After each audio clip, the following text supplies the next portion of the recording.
Si de algo saben las abejas, es de flores. Hay de todo tipo y para todos los momentos. Lo importante no es solo su color, tamaño o forma, sino lo que hace sentir cada una. Y para esos sentimientos trabajan. Igual que el Banco Central, que trabaja para hacer florecer la economía y que sientas estabilidad. Para ese sentimiento de tranquilidad, para ese sentimiento de crecimiento y desarrollo, para que la primavera llegue a todos los sectores y los planes de muchos den grandes frutos. Banco Central de la República Dominicana, 75 años trabajando por una estabilidad que se siente. El dominicano, cuando quiere puede, lucha como nadie para progresar. En su corazón la esperanza crece, sabe que la fuerza está en la unidad. Dominicana, dominicano, somos vencedores si me das la mano. Le dimos para allá y lo hicimos. Juntos dimos el valor que merece nuestro arte y nuestra cultura para seguir apoyando el crecimiento de nuestro talento y de nuestra gente. Banreservas, el banco de todos los dominicanos.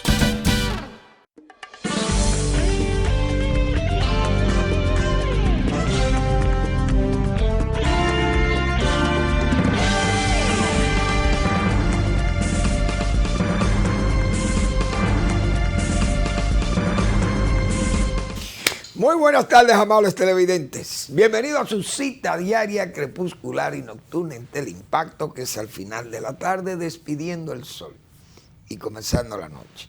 Ponga su caridad en buenas manos. Apoye el Patronato de Lucha contra el Cáncer de Villa González Incorporado. 809-443-8010. También el Hogar Escuela Santo Domingo Sabio espera por su apoyo. Avenida Independencia, casi esquina Avenida General Gregorio Luperón en Santo Domingo. Bien, este programa, el jueves, tuvimos un pequeño olvido con el nombre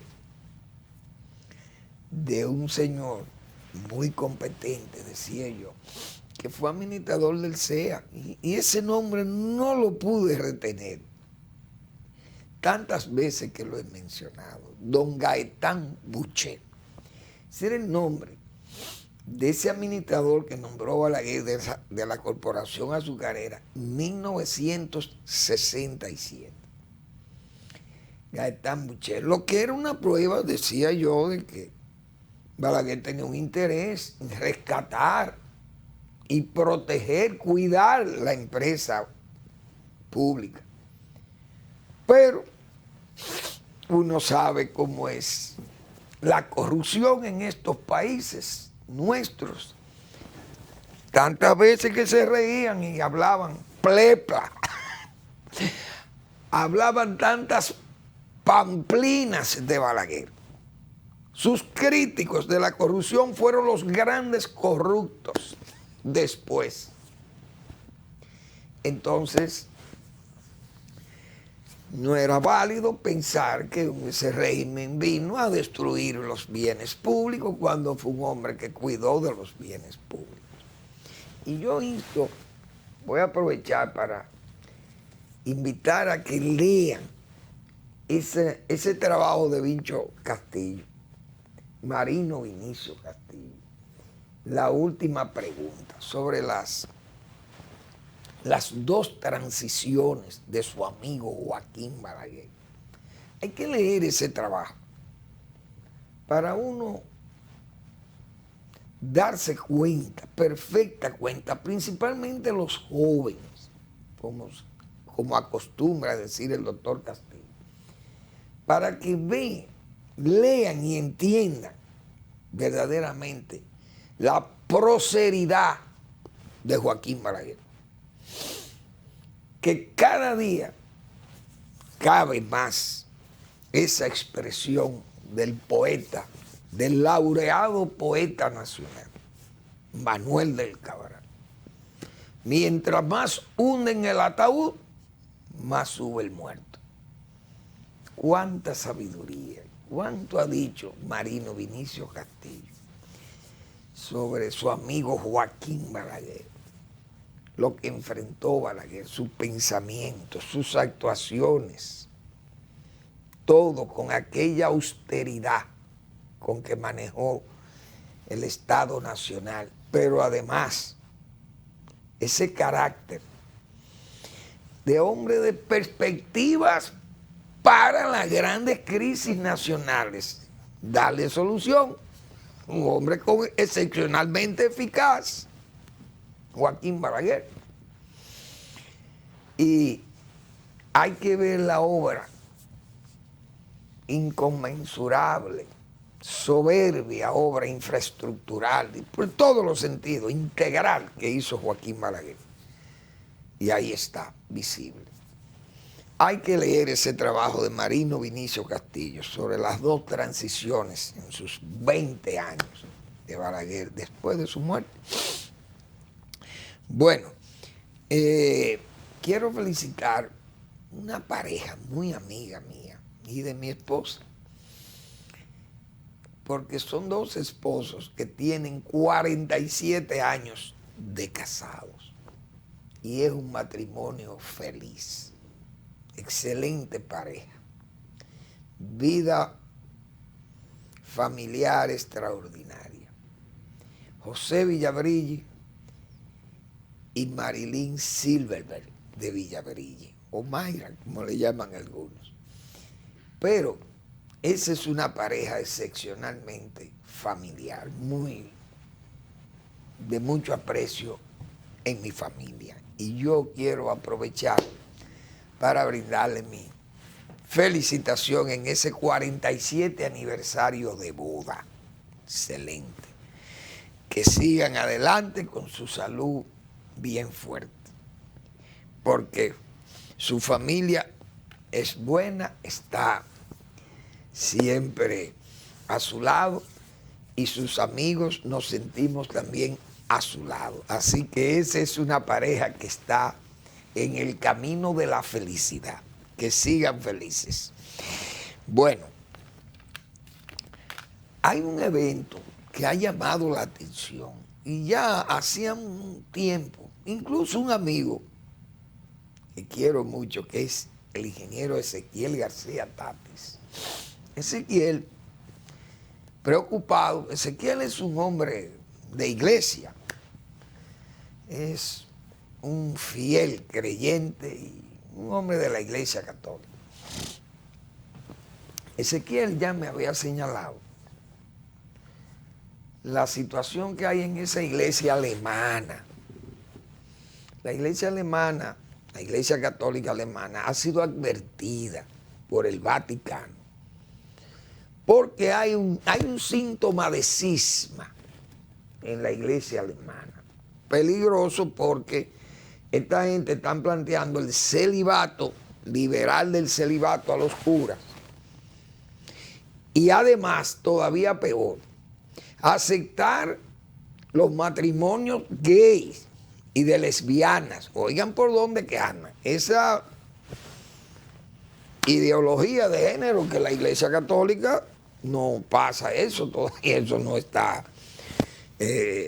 Eso no es verdad que el Vaticano va a aprobar el matrimonio de dos hombres cuando eso va en contra de los principios más elementales del cristianismo. Imagínense ustedes la Iglesia Católica. Pero el propio Ezequiel me había señalado el temor que esa iglesia pueda crear una división en la iglesia alemana y se separe de la Iglesia Católica. Ya había pasado en la iglesia inglesa, hicieron su propia iglesia anglicana en tiempo de el rey, ¿cuál fue? Eduardo VIII, no recuerdo.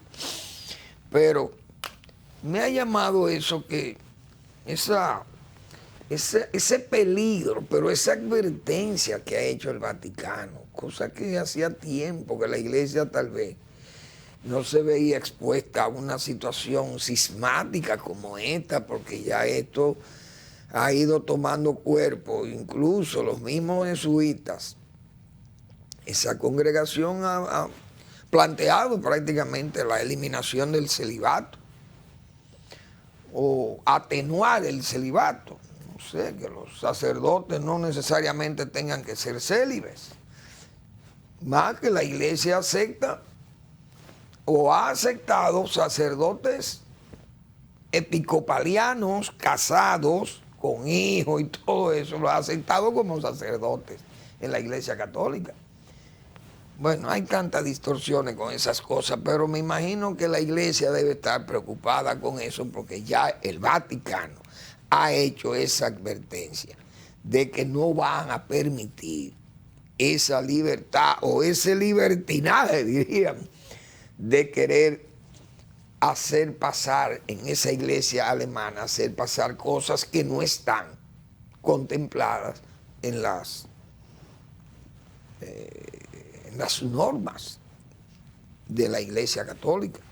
Y eso sumamente incómodo para el Vaticano y difícil de que esas cosas se puedan suceder ahí, porque la verdad que sería una situación muy incómoda para la Iglesia. Bueno, hay que hacer un comentario sobre la guerra, porque la guerra de Ucrania y Rusia es una guerra, primero una guerra que no es justa, ni es necesaria. 5 meses, ya eso va para 5 meses o 6 meses. Rusia jugó mal esa guerra. Y decíamos nosotros al principio, que ninguna guerra es justa si no es necesaria. Porque esa guerra se inició sin que Rusia tuviera razón para ello. Ahora alega que ellos quieren derrocar a Zelensky, porque Zelensky es una persona que va en contra de los intereses de Ucrania. Pero entonces decíamos nosotros el día pasado, ¿y por qué no lucharon políticamente? Tenían un gobierno allí, prorruso, el señor Yanukovych. Pero ese señor fue derrocado porque quiso jugar mal las cartas también con los ucranianos pro-occidentales o pro-Unión Europea. Él se negó, después de haber dicho que sí, se negó por presiones rusas y eso trajo su derrocamiento. Entonces a Rusia no le gustó que le derrocaran su títere. Pero sigan luchando políticamente, porque ustedes no dicen que Ucrania es como Rusia. Pues sigan luchando ahí. No. Entonces hay que bombardear, atacar, porque eso va a ser una base de la OTAN. Como si la OTAN estuviera lejísima de Rusia. Tan cerca que está, porque está en Estonia y en Lituania, tanto pegado a Rusia. Y entonces, un argumento flojo. Pero, ¿qué es lo que yo quiero destacar? Hay como además de la guerra física, la guerra, el pleito, hay una guerra mediática, pero que Rusia no puede ganar esa guerra mediática, porque las verdades de Rusia nadie las cree. Por ejemplo, dicen que destruyen armas de las que envía Occidente, pero nadie le cree a los rusos. ¿Por qué? Porque ocultan la verdad, ahí no hay quien constate eso, porque no hay periodistas, no hay prensa internacional. Ahora, las noticias que salen de Ucrania son noticias que las puede verificar cualquiera de las agencias que están ahí, porque están allí, todas las agencias están ahí, en Ucrania. Ahí no se esconden, bueno, excepto aquellas cosas de seguridad nacional, digo, que pongan en peligro la seguridad de los cuerpos armados y esa cosa. Bueno, no voy a decir que van a estar tan expuestos, pero uno ve a los periodistas desde el frente. Gente de la televisión alemana o de CNN, usted lo ve narrando la noticia. desde el mismo frente de guerra.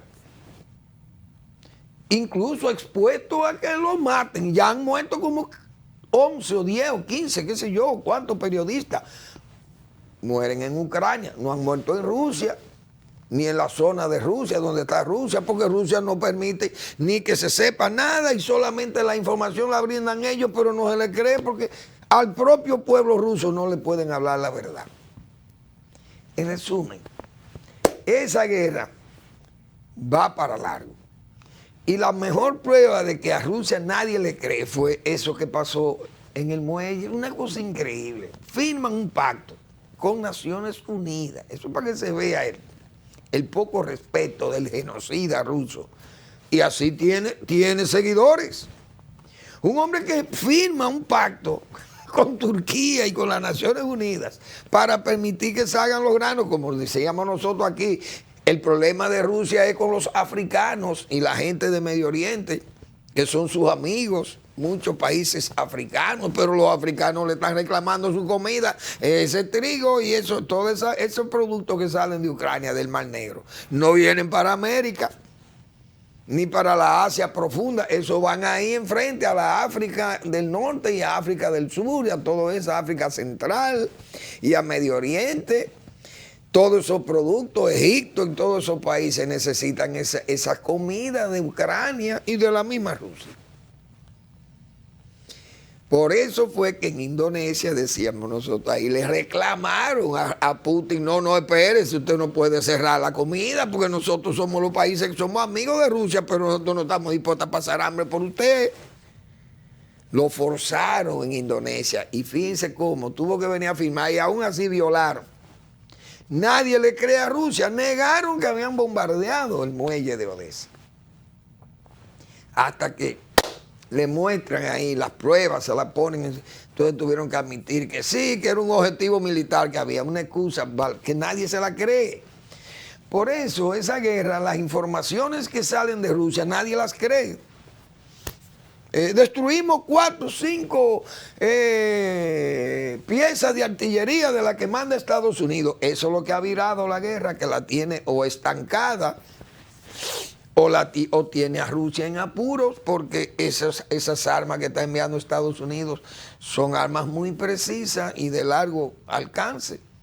Entonces no es lo mismo pelear usted a 80 kilómetros con un buen sistema de artillería, de bombardeo, de artillería de estas que tienen alcances tan lejanos como eso. Y con una precisión milimétrica. Eso da en los blancos donde la envían. Entonces, ¿dónde es que Ucrania ataca? Las líneas de suministro del ejército ruso. Es decir, hay una situación para Rusia ahí sumamente difícil, además de esas sanciones que siguen afectándolo. Un país que en tiempo de Trump, señores, Rusia estaba tan bien que tenía, como se ha dicho aquí vulgarmente, tenía a Trump agarrado, como decía Hipólito Mejía, por el pichirrín, en forma vulgar.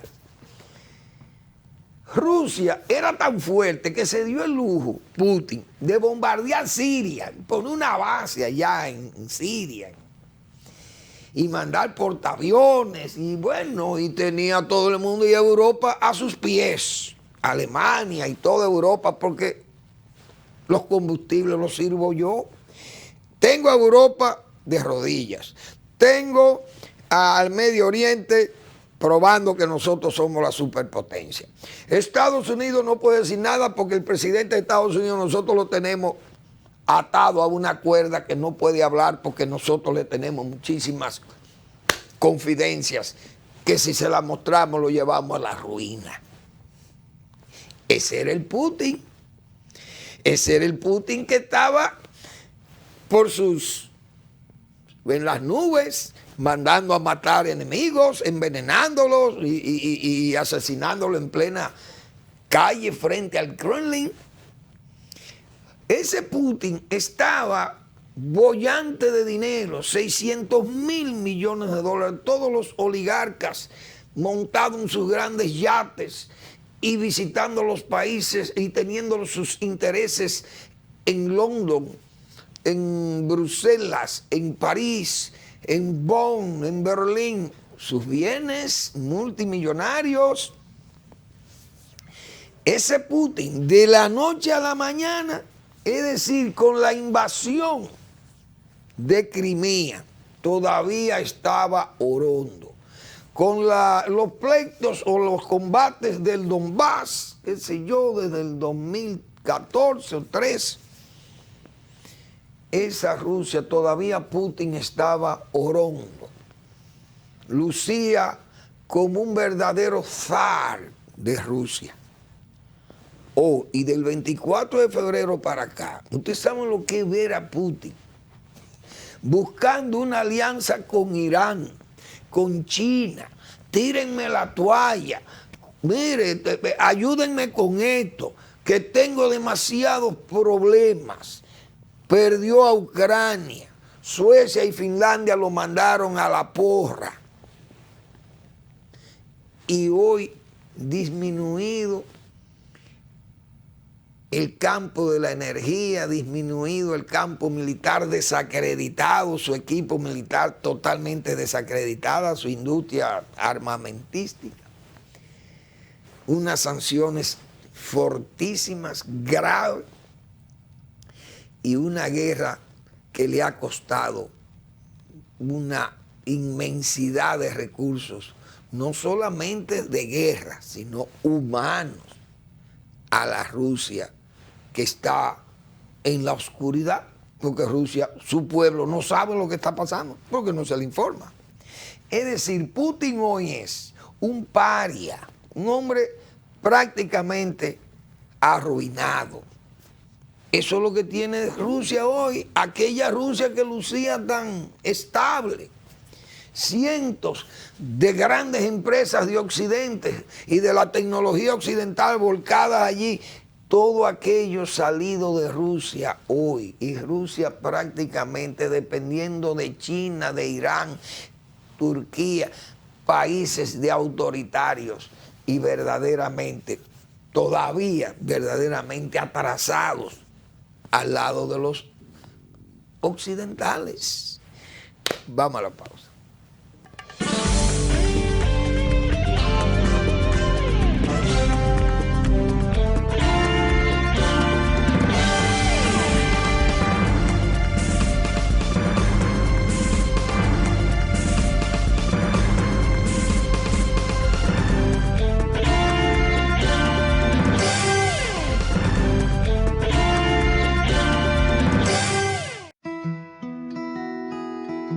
Si de algo saben las abejas, es de flores. Hay de todo tipo y para todos los momentos. Lo importante no es solo su color, tamaño o forma, sino lo que hace sentir cada una. Y para esos sentimientos trabajan. Igual que el Banco Central, que trabaja para hacer florecer la economía y que sientas estabilidad. Para ese sentimiento de tranquilidad, para ese sentimiento de crecimiento y desarrollo, para que la primavera llegue a todos los sectores y los planes de muchos den grandes frutos. Banco Central de la República Dominicana, 75 años trabajando por una estabilidad que se siente. El dominicano, cuando quiere puede, lucha como nadie para progresar. En su corazón la esperanza crece, sabe que la fuerza está en la unidad. Dominicana, dominicano, somos vencedores si me das la mano. Le dimos para allá y lo hicimos. Juntos dimos el valor que merece nuestro arte y nuestra cultura, para seguir apoyando el crecimiento de nuestro talento y de nuestra gente. Banreservas, el banco de todos los dominicanos.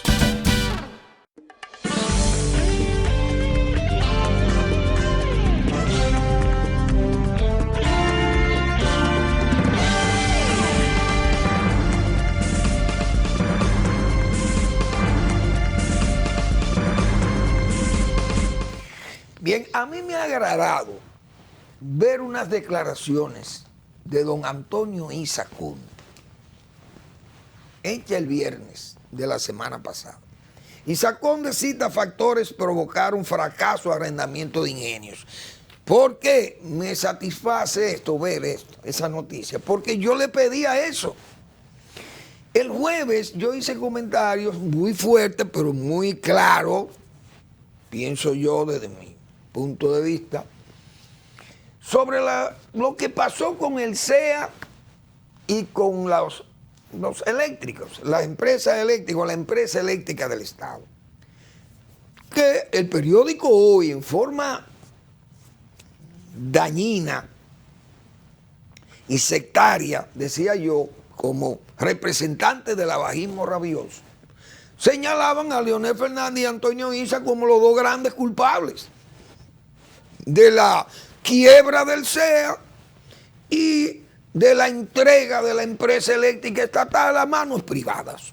Es decir, dos sepultureros. Y yo decía que eso no era verdad y puso los argumentos de que no era verdad.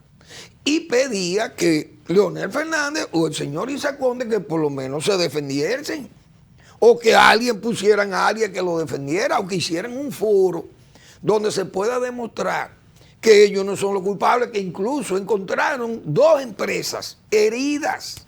Y yo puse todos los ejemplos aquí, que incluso comencé el programa precisamente hablando de don Gaetán Boucher, que fue el hombre que Balaguer nombró al frente de la azucarera, de la corporación azucarera.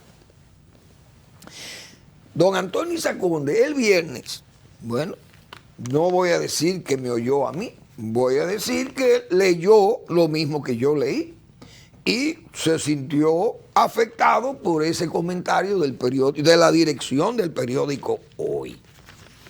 ¿Qué dice don Antonio Isa Conde aquí? Prácticamente lo mismo que nosotros estábamos diciendo acá. Aseguró que el proceso se hizo con total transparencia y atribuyó fracaso a desconocimiento y desconfianza que creó Hipólito Mejía. Nosotros hablamos claro aquí de esto. Dice don Antonio Isa Conde, atribuyó el fracaso y quiebra de algunos de los ingenios luego de ser arrendados a las omisiones y desconocimiento de leyes, así como al clima de desconfianza que generó el anuncio de revisión de los contratos, lo que impidió que las empresas que ganaron la licitación obtuvieran financiamiento de los bancos. Además, el también ex ministro de Energía resaltó que el proceso de capitalización o reforma fue un total fracaso, no fue un total fracaso, poniendo como ejemplo la importante cantidad de recursos que le deja al Estado Dominicano las empresas generadoras de electricidad y molinos modernos. Fue en dos de las empresas que yo decía, los fondos están en Fonpe, pero se los robaron en tiempo de Danilo Medina. Y Molino de los Amas funciona, Molinos Dominicanos, y el ingenio Barahona, que se le olvidó al señor Isa mencionarlo, como dije yo, porque eso lo tienen los campollos, unos guatemaltecos. ¿Y por qué funciona eso? Entonces el proceso no era malo, decía yo.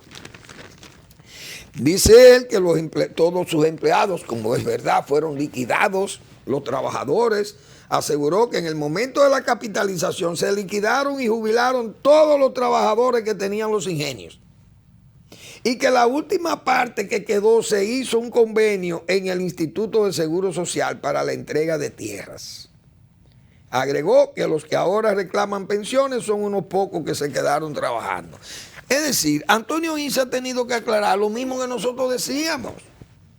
¿Por qué? Porque esos ingenios ya estaban heridos de muerte. Entonces, no quiere decir que no estaban los ingenios, estaban ahí, porque los ingenios eran recuperables, porque para eso fue que se arrendaron, para que los recuperase el sector privado como hicieron los de Barahona. Aún en Barahona, el gobierno de Hipólito Mejía fue tan funesto para ese proceso de capitalización, que al ingenio de Barahona le quitó 100,000 tareas para hacer el proyecto agrario José Francisco Peña Gómez, 100.000 tareas le quitó al ingenio Barahona. Fíjense la maldad que hubo ahí. Tal vez no intencionada, no lo voy a decir que fuera intencionada, pero limitó el trabajo del ingenio, que incluso yo recuerdo que estando en agricultura tuvimos que hacer muchísimas gestiones para que se integraran terrenos de reforma agraria, lo integraran a la producción de caña, porque la caña, principalmente en aceitillar, creo que fue un proyecto, o en angostura, porque la caña sembrada con riego por goteo tenía una producción de 9 toneladas de caña por tarea, contra 6 que era la de riego a manta o riego por gravedad. Entonces, para compensar ese ingenio, para buscar las áreas productivas y que ese ingenio volviera a retomar su producción como era antes, hubo que hacer ese esfuerzo entre el Instituto Agrario y el Ministerio de Agricultura para fines de que se retomara la producción de Barahona. Entonces, ¿quiénes fueron los sepultureros del CEA, como nosotros hemos dicho? El propio gobierno de Hipólito Mejía, que le hizo más daño que la capitalización, pero no dicen nada. ¿Por qué? Porque los 5 ingenios de los mexicanos, como dijimos nosotros aquí, fueron otorgados a un compadre del imperante. Y le dejó una deuda de 400 millones de pesos al CEA, que lo hemos dicho nosotros ya, que ya neceamos prácticamente. Pero muy bien, repito, que el señor Isaac Conde haya hablado, que era lo que nosotros pedíamos aquí, que hablen, que se defiendan. Primero, porque yo no soy vocero ni de él ni de Leonel Fernández. Pero lo hago porque uno tiene que hacer las cosas con seriedad. Y yo creo que en esto, para comunicar, tenemos que ser serios. Bien. Así que Isaac Conde habló, como se dice. Bueno, señores, aquí hemos dicho nosotros muchas veces, al PRDM, en este caso PRD más el PRM moderno, el PRD moderno, se le echa de menos cuando está en la oposición y cuando están en el gobierno se les reprocha. Me han oído decir esta expresión muchas veces. Y es que el gobierno, la verdad que ha dado prueba de andar a tontas y a locas, a tientas. Porque es que no se puede gobernar, no se puede gobernar así. Hoy el Listín Diario le puso al gobierno de don Luis Abinader ese retrato, como se dice, un retrato hablado, de todas las medidas que han tenido que ser revertidas. Cosas producto de que de la improvisación, la falta de planificación, pero más que todo eso, yo lo puedo llamar a la falta de los Salomones. Como hemos dicho, cuántas cosas de esas cuántos errores pudo el gobierno de don Luis Abinader o el propio presidente Abinader ahorrarse esos errores con unos buenos asesores, gente de experiencia, madura por la experiencia. Pero saben más que todo el mundo. Y fíjense cómo el gobierno ha venido de traspiés en traspiés, dando tumbos, a tientas, como hemos dicho. Entonces, servidores mediocres, sin planificación, que a tontas y a locas han entendido que el Estado es una especie de finca particular. El Estado botín, prácticamente. Fíjense cómo ese señor de la CIE, de la Superintendencia de Electricidad, justifica aumentos, después de hablar tanta plepla, como se ha dicho, responsablemente hemos dicho nosotros, tantas pamplinas en la oposición. Por eso es que se le echa de menos todos esos salarios, aquellos salarios. Pero señores, salarios como lo de Valdés, yo recuerdo, el gobernador del Banco Central. Pero usted han visto estos escándalos, usted han visto este ruido, corrupción. Usted vio Medusa pasar por allá, o los ¿cómo se llaman estos? tentáculos de los pulpos nos pasaron por el Banco Central. Y esas instituciones se han manejado con toda honestidad, pero con la limpieza porque allí, señores, se le paga a la gente para que la gente haga su trabajo como se tiene que hacer. Todas aquellas críticas, aquellos salarios, eso fueron 20 años el PRM y el PRD acabando con los salarios del PLD. Pero vean ustedes ahora, y entonces, pero más que todo, fíjense la irresponsabilidad, que el Consejo fue que aprobó esos salarios.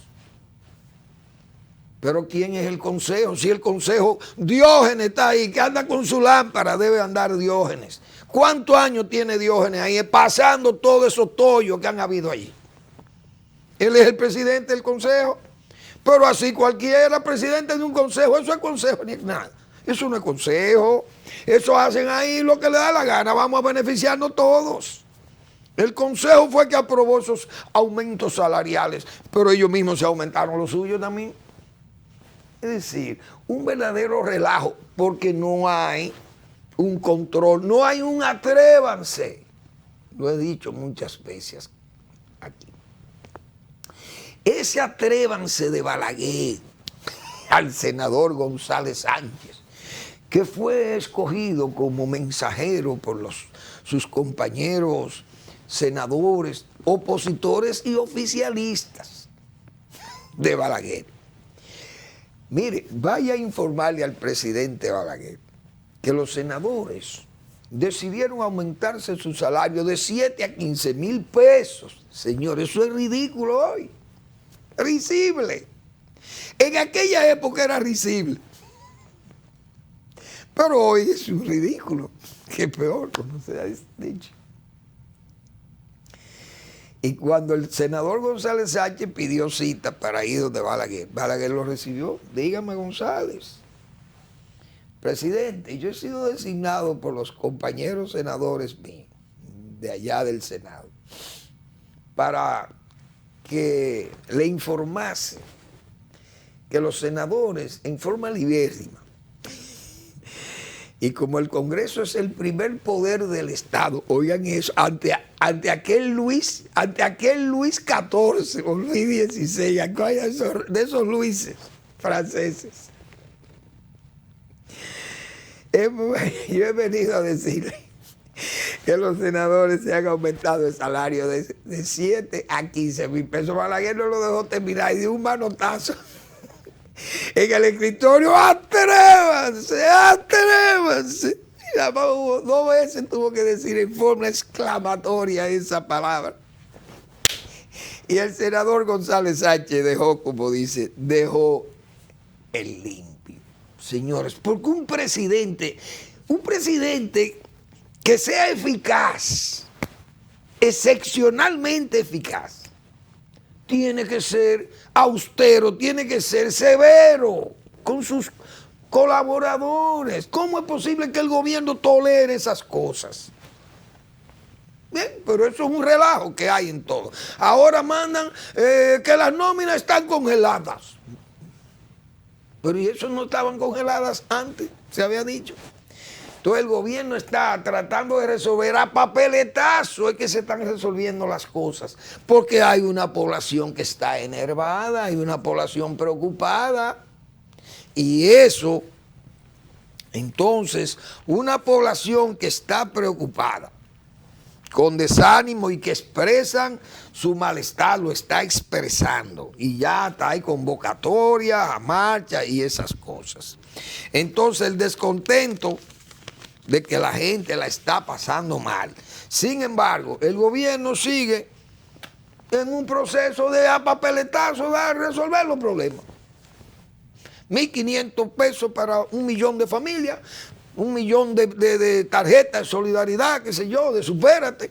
Y el gobierno prácticamente anda, como dicen, comprando la gente, entregando el dinero como si fuera un dinero producido por el gobierno dominicano bajo un ambiente de estricta austeridad y de productividad. No, del préstamo. Entonces necesitamos los préstamos. ¿Para qué? Para pagar las nóminas, para pagar las deudas. Y el dinero que se recauda sana y limpiamente, entonces, para repartirlo en forma alegre. Provincias, urgen solución en salud, educación y calles. Presidente, 10,000 enfermeras faltan en el país. Y el gobierno anda repartiendo en forma botinesca los dineros públicos, entregándolo a gente que no va a trabajar o que va al ocio. ¿Y cómo es posible que el país esté en condiciones como esta, entregando el dinero que necesitamos para cosas que el propio gobierno identifica en sus provincias, en sus viajes a las provincias? Eso es una barbaridad. Vamos a la pausa.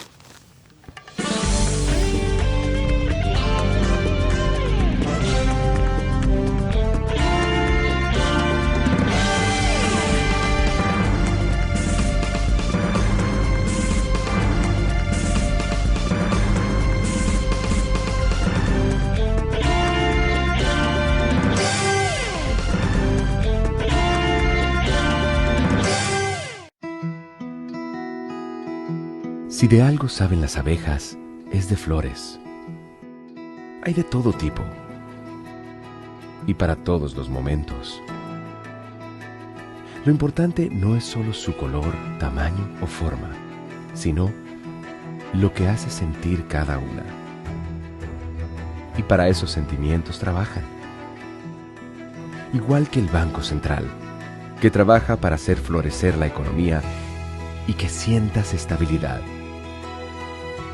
Para ese sentimiento de tranquilidad, para ese sentimiento de crecimiento y desarrollo, para que la primavera llegue a todos los sectores y los planes de muchos den grandes frutos. Banco Central de la República Dominicana, 75 años trabajando por una estabilidad que se siente. El dominicano, cuando quiere puede, lucha como nadie para progresar. En su corazón la esperanza crece, sabe que la fuerza está en la unidad. Dominicana, dominicano, somos vencedores si me das la mano. Le dimos para allá y lo hicimos. Juntos dimos el valor que merece nuestro arte y nuestra cultura, para seguir apoyando el crecimiento de nuestro talento y de nuestra gente. Banreservas, el banco de todos los dominicanos.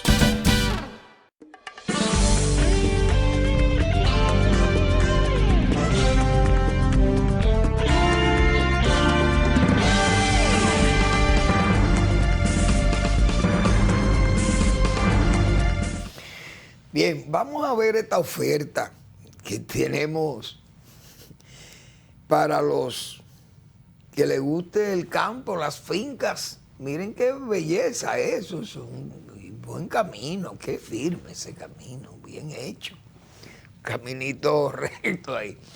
Bien, esa es una finca, señores, de 2,000, eso es mucha tierra, 2,000 tareas, en Caballo Viejo de San Pedro de Macorís.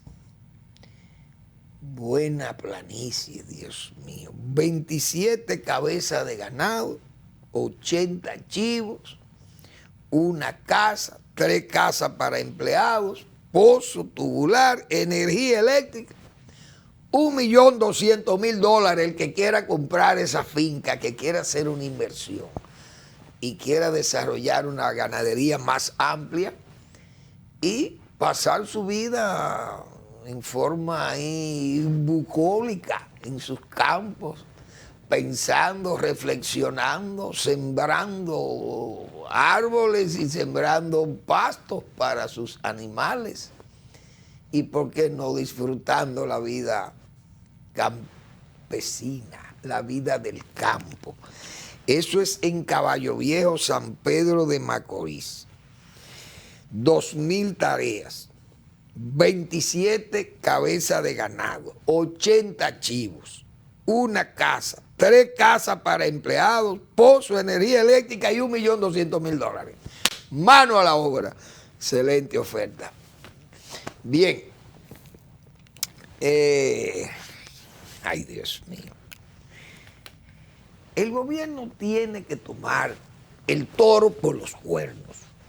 Ese toro ya cansado del PRD, ese toro está ya que ni los bruñidos del toro. Ya ese toro está muy cansado, el toro del PRD. Pero el puño del PRM tiene que hacerse sentir.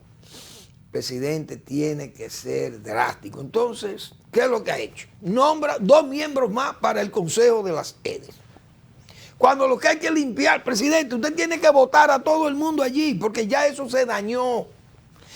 Y esa área lo que le está haciendo es daño a su gobierno. El primero que hay que votar es al administrador de EDESUR y a todos esos administradores que se prestaron a robarle el dinero a las familias dominicanas. Aquí yo presenté una carta que yo pienso que está ahí. Me dice, yo pensé que se la había remitido a Eri aquí, pero en mayo, el día 20 de mayo, le escribimos nosotros una carta al administrador de EDESUR, el señor Morrison. Ni caso nos hizo, señalándole el robo que habían hecho con las facturas, con el amaño de elevar las facturas a niveles no de consumo, sino de alterar los números para robarle el dinero a los consumidores. Y eso usted protesta mediante comunicaciones. Enviamos una comunicación y ni caso nos hizo desde mayo. Entonces, el sábado, ante la convocatoria que hiciera un grupo de pobladores indignados, de gente que se siente mal porque la está pasando mal y además siente el abuso de que les roben en una factura, alterando el consumo que usted no ha tenido. Entonces sale el administrador en forma charlatana, sale él el sábado, el domingo, el sábado, convocando a la gente, vengan y le crea y pone una carpa, como una forma de torpedear la convocatoria. Vengan y pongan sus quejas aquí, sabiendo uno que eso es una demagogia barata, soflama demagógica de ese señor, el señor Morrison. ¿Por qué no nos respondió la carta que le hicimos en mayo? ¿Por qué no la respondió? Entonces aparece con unos jeans, invitando a la gente, vengan, los que tengan quejas, pasen por aquí, aquí les tengo una carpa, con agua y con refresco para que ustedes vengan y se quejen ante nosotros. Una forma charlatana, porque nosotros le escribimos, le hicimos una comunicación en mayo de este año y ni caso hizo. Yo quisiera encontrarla por acá. Me voy a permitir buscarla en este ratito que tengo para ello. Esta comunicación, señores, fue al ingeniero Morrison el 20 de mayo del 2022, recibida por Maximino Rodríguez, la recibió ahí. Se le puso el número de contrato y todo. Hemos recibido incrementada nuestra factura de consumo de energía eléctrica del área común servida por la empresa bajo su dirección.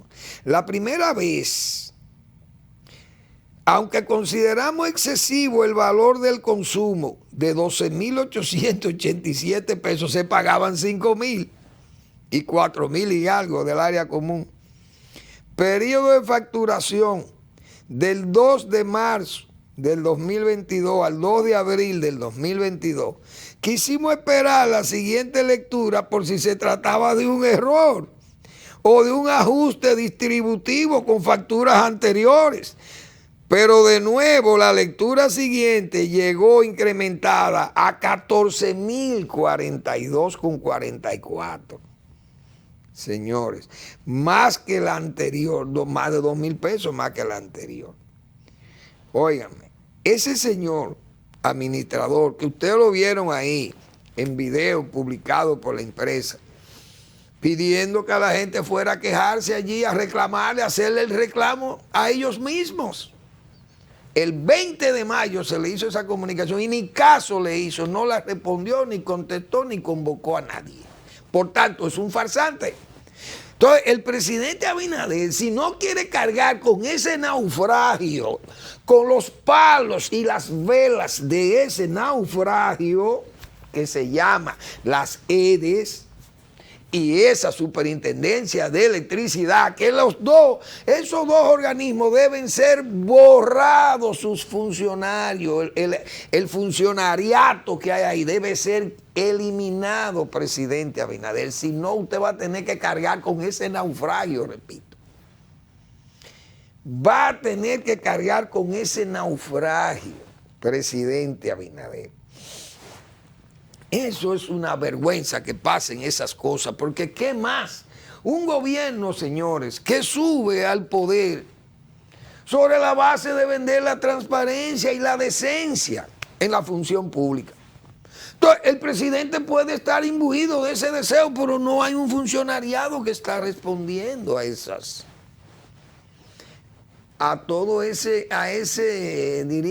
oferta electoral que hiciera, esa oferta electoral que hiciera ese partido y que hiciera el propio presidente de la República, actuando como hemos dicho nosotros.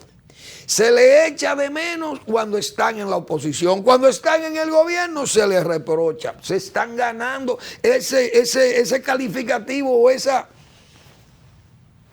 Calificativo no, se están ganando ese concepto definitorio de lo que es ese partido o esa militancia gobernando el país. ¿Por qué? Porque es que no dan pie con bola, como se dice en forma coloquial. Esas cosas no deben pasar. Entonces, ¿por qué que el presidente no se asesora? Entonces, se habla ahora de una reforma. ¿Cómo se puede mandar una reforma? ¿Con qué moral se va a mandar una reforma fiscal a un gobierno que anda repartiendo el dinero que recauda? Votándolo prácticamente, no votándolo, pero entregándolo en forma... Y entonces el presidente sigue dando Picasso, dando palazos, sigue ofreciendo obras multimillonarias. ¿Pero y con qué recursos que se van a hacer? ¿O es que es inagotable la recaudación fiscal del gobierno? Esas cosas tienen que ir cambiando. Yo no sé hasta dónde va a llegar esto, pero la verdad que es difícil que el gobierno pueda terminar bien con una política de dispendio como la que hay y de tolerancia a estas conductas tan cuestionables. Eso no puede ser. Bueno, a mí me llamó la atención algo que yo no quisiera que esto se vea como una especie de indigenismo judicial.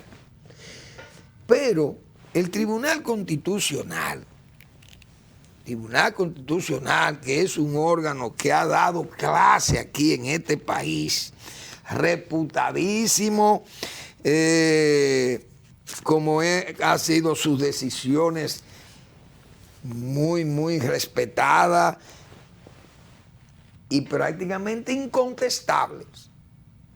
Pero yo no sé hasta dónde puede llegar ese fallo del Tribunal Constitucional contra el Banco de Reservas. Porque la Constitución, es verdad, la Constitución está cargada de normas, son sus normas y hay que respetarlas, pero está la realidad también. Entonces, el Banco de Reserva es una institución pública, pero es una institución que se maneja como una institución privada, como una banca privada, compitiendo con los bancos privados. Entonces esto dice que por la ley de la información pública tienen derecho a investigar, que le den a pedir información. Y el secreto bancario, esas cosas son muy delicadas. Yo creo que eso, yo no sé. Tal vez yo me estoy poniendo la carreta delante de los bueyes. Pero esas cosas pueden ser perjudiciales tal vez para el propio banco. Porque en este nivel de competencia, repito, que tienen los bancos, el Banco de Reserva ahora no puede vender la imagen de que, bueno, yo no voy a guardar mi dinero ahí, porque ese banco ahora cualquier tigre pide una información y hay que dársela. Y entonces se va a saber hasta los movimientos bancarios que tiene X persona, una empresa, lo que sea. Esas cosas como que yo creo que no sé si tiene un límite, si el fallo, porque uno no ha leído eso. Si el fallo del Tribunal Constitucional se refiere específicamente a áreas que no sean áreas delicadas que maneje el banco. Porque, repito, una cosa son las normas de la Constitución y otra cosa la realidad. También la Constitución son sus normas, pero está la realidad. Hay que pensar en esas cosas también. Por eso yo siempre ponía un ejemplo sobre el respeto y sobre la gente que invoca la Constitución para todo. Bien, yo recuerdo, las iglesias evangélicas viven reclamándole al Estado la igualdad con respecto a la Iglesia Católica, porque la Iglesia Católica le facilita muchísimas cosas, el Estado le facilita terreno, le facilita el no pago de impuestos, muchísimas exoneraciones aduanales, etcétera, etcétera, muchísimas ventajas le da a la Iglesia, contribuciones, le construyen centros parroquiales y le hacen, bueno, la Iglesia Católica recibe de todo. Los evangélicos dicen que no, que la Constitución dice que todos somos iguales, que la Iglesia Católica no, ¿por qué tiene que tener discrimen contra la Iglesia evangélica? Entonces yo siempre decía, señores, cuidado con la Constitución. La Constitución son esas normas, pero hay una realidad. Oye, ustedes saben el patrimonio que cuida la Iglesia Católica. Es el mismo patrimonio que cuida la Iglesia evangélica. Porque es muy fácil, yo soy pastor evangélico y ya hago una iglesia por allí en cualquier sitio, yo hago una iglesia. La Iglesia Católica no funciona así. Ustedes saben las riquezas pictóricas, esculturas, pintura, todo ese arte milenario que guarda la Iglesia Católica. Aquellos retablos, aquellos templos, todo ese patrimonio, cuidar ese patrimonio, debe darle algún privilegio a la Iglesia Católica. Entonces la Constitución, aunque diga que todos somos iguales, hay unos que son menos iguales que otros, porque es que la Iglesia Católica tiene ese compromiso que no lo tiene la Iglesia evangélica. Vamos a estar claros. Gracias por su atención. Nos vemos mañana en otra entrega de Al Final de la Tarde, despidiendo el sol y comenzando la noche.